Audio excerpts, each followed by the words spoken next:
Hello everybody, welcome back. I'm doing something different this time. I've mostly got strictly rock and roll albums, maybe a couple of new wave albums thrown in there. And so we'll try and see if this is a format that you enjoy. Let's start with Elijah Fanfare's Fanfare. If you like early Doobie Brothers, this is a really good album. Came out in '73. Coming up next is also from '73. This is Nazareth, Loud and Proud, and they released two albums that year, and this is one of them here.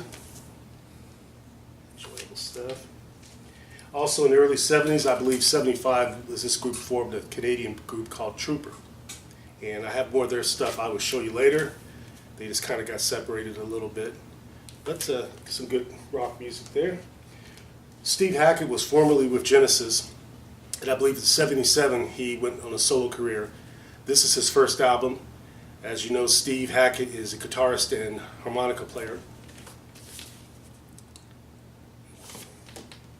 Coming up next is Triumph, also from the late '70s.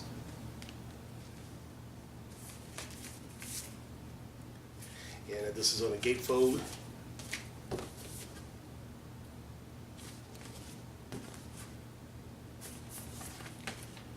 Here we have, also from the '70s, we have Gambler.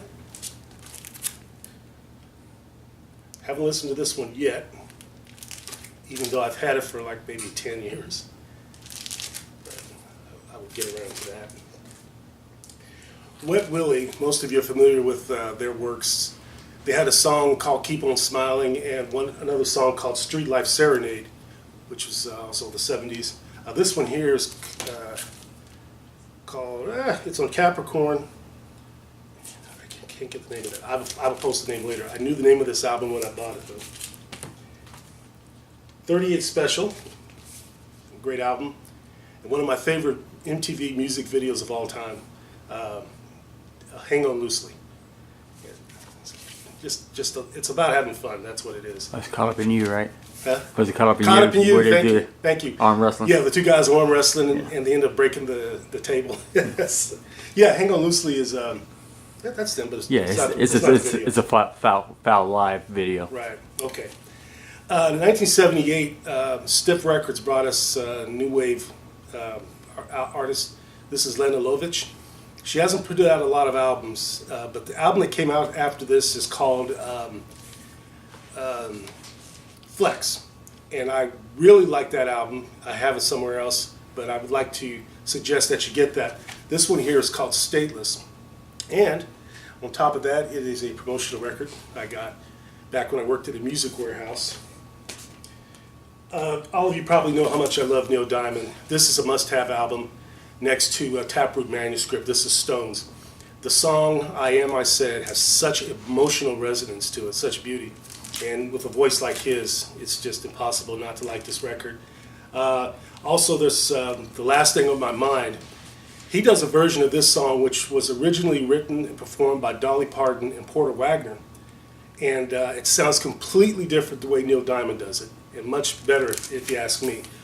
This also has the little string in the back where you tie the thing.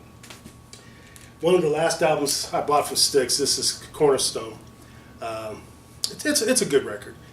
I like the early stuff a lot better, but this one's enjoyable.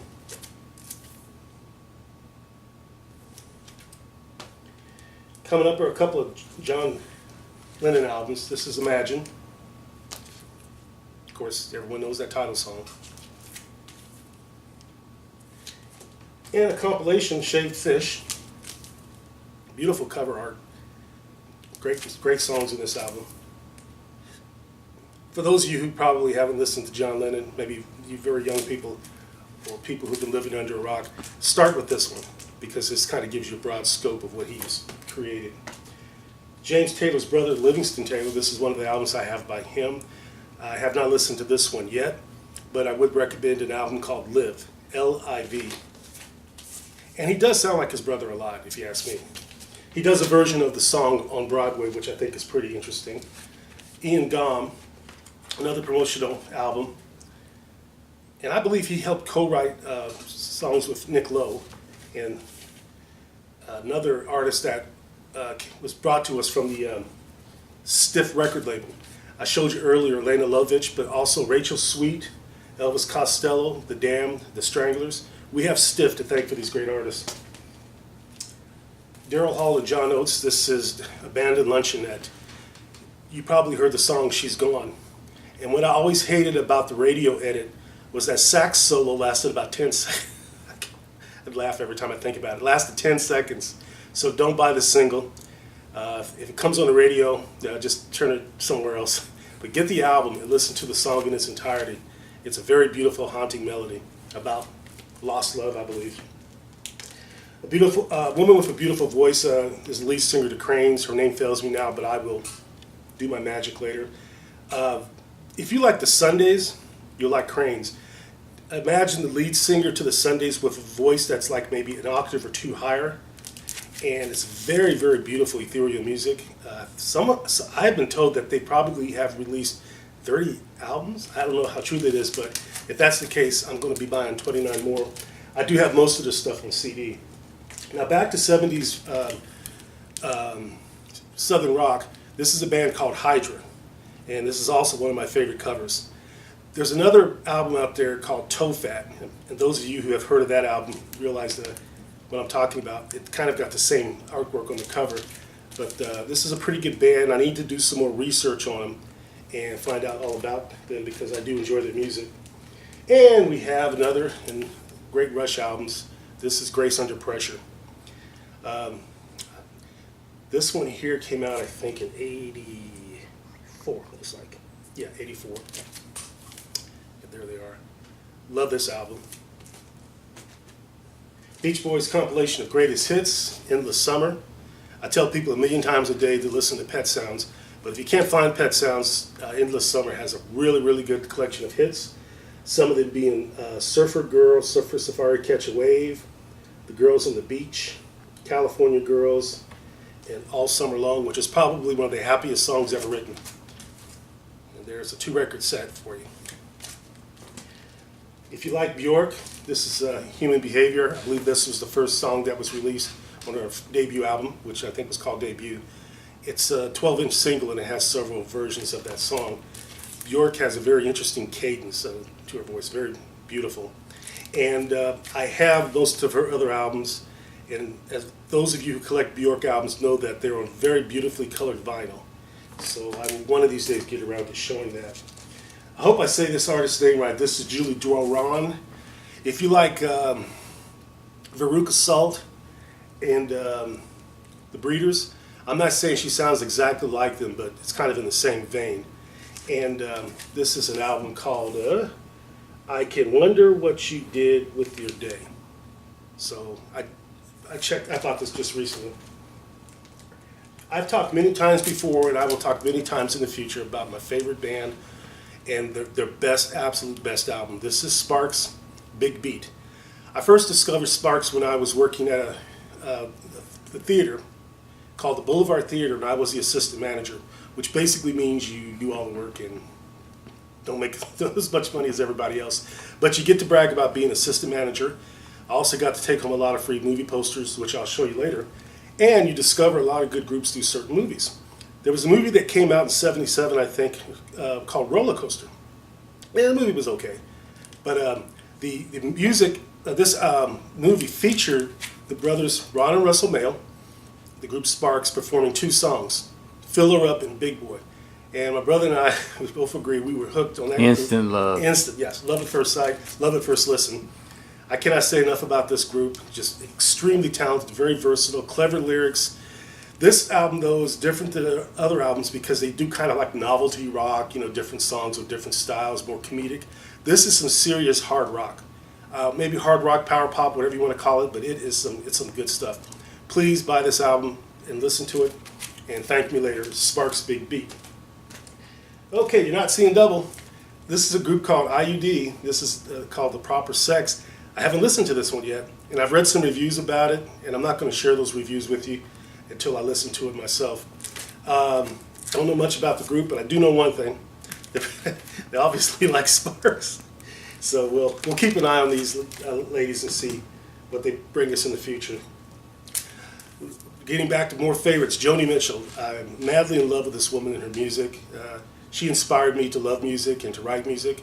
This is one of her better later albums. This is The Hissing of Summer Lawns. She left her original folk style to be more jazzy, more experimental. And at first, some of us probably resisted because we love the folk sound. But she made us change our mind with this album. The Hissing of Summer Lawns is fantastic. It's got some great music on it. And if you're like me and you're a sucker for textured album covers, ooh, you can feel the anaconda there. I don't know what the story is behind the cover. Maybe it's good not to know. But you got a bunch of guys dragging an anaconda through the city. It's just Joni. And I believe she does most of her artwork for her albums. This is another Bram Tchaikovsky. Haven't listened to this yet because I'm too busy listening to the other two so much. But this one here is called Pressure. So check out Bram Tchaikovsky. I believe he used to be with the Motors. Mahogany Rush. This is Mahogany Rush 4.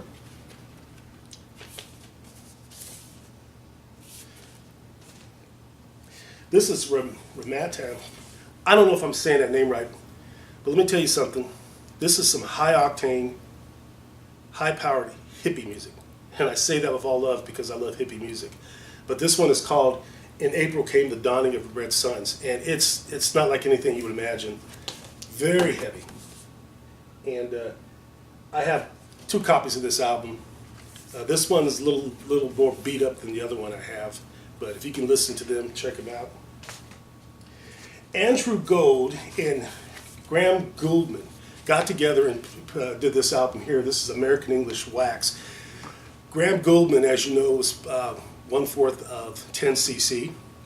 And Andrew Gold was the guy who wrote the songs Lonely Boy and Thank You for Being a Friend. And if you watch the Golden Girls, you would hear that song 50 frickin' million times because that's the theme song. That wasn't him singing it, but that is his song. They got together and did this pretty decent album back in the 80s. And here it is, an MTV Pick of the Week or something. And I remember when MTV used to be strictly about the music and videos. The Motels, you remember them doing the songs Take the L and Only the Lonely. This one's called Smash. I'm sorry, Shock. And I don't think there were any big hits released from this, but it's still a pretty good record. Some hard rock from Saxon. This is Crusader. Love the artwork with that. I would suggest listening to Saxon's album, Innocence is No Excuse. I'll show you that later. Some more hard rock here. We got Uriah Heep, Wizards and Demons. Very iconic. You see this everywhere. The best song that they've written, and probably one of the best songs of that decade, was a song called Stealing. Great artwork, great music. I don't know anything about this. This was something somebody said I'd like. It's called Tropea, Short Trip to Space. Looks interesting. Gatefold. I have people recommending albums to me all the time. And sometimes it's hit and miss. But a friend of mine swears this is so good. From Germany, we have a group called Randy Pie.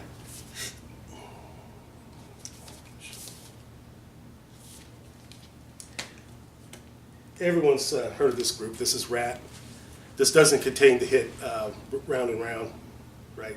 But this is probably a better album than that album. This is one I enjoy very much. Invasion of Your Privacy. Rat's just some good party time music. You just put them on and have a great time. Joan Armatrading. Got a very strong, unique, powerful voice. If you like, this is called Whatever's For Us. If you like Joan Armatrading, you probably like Tracy Chapman. They're probably in the same vein there. So. Coming up to somebody whose death was tragic, and this is Jerry Rafferty, Night Owl. Everybody remembers Baker Street, and I believe he was from Scotland. He teamed up with Joe Egan to form the group Steelers Wheel. Stuck in the Middle with You was their biggest hit. City Boy is a group that's from the 70s or early 80s, had really good music, power pop, but the most amazingly sophisticated vocal harmonies I've ever heard in an album. I mean, it's just really, really good stuff. This album is the one I recommend if you want to check them out, but City Boy, fantastic stuff. Another one of my favorite artists, this is Arlo Guthrie's Hobo's Lullaby. Everyone's heard of Alice's Restaurant. And they kind of stop there, but listen to some of his other works. He's really got some good songs. He wrote that song, The City of New Orleans, which for the longest time was the theme song to Good Morning USA back in the early 80s. I think everybody's heard that one. Coming up on my second favorite Emerson, Lake and Palmer album, this is Trilogy. Very, very heavy, proggy album. This is just above the norm of stuff that you would imagine. I can't even talk. But the songs on it, Trilogy, The Endless Enigma, The Sheriff, Hold Down, and the song I really like on this one, Living Sin. Greg Lake's vocals on that song, Living Sin, makes him sound like he is possessed by the devil. It's pretty scary stuff, but it's a great album. And we are going to end with Savoy Brown. This is Skin and Bone, a great album cover. A fun group to listen to. You know, just they take their music serious, of course, but they don't want us to. It's like they're having a good time. And when you listen to Savoy Brown, you're going to have a good time. Okay, I know that was kind of cheesy what I said, but I mean it. There you go. Okay, so tell me what you think about the rock-only edition of my huge vinyl collection. And if you like it or dislike it, I'll be glad to hear about that. Also, please don't forget to subscribe and like. And everybody have a good day.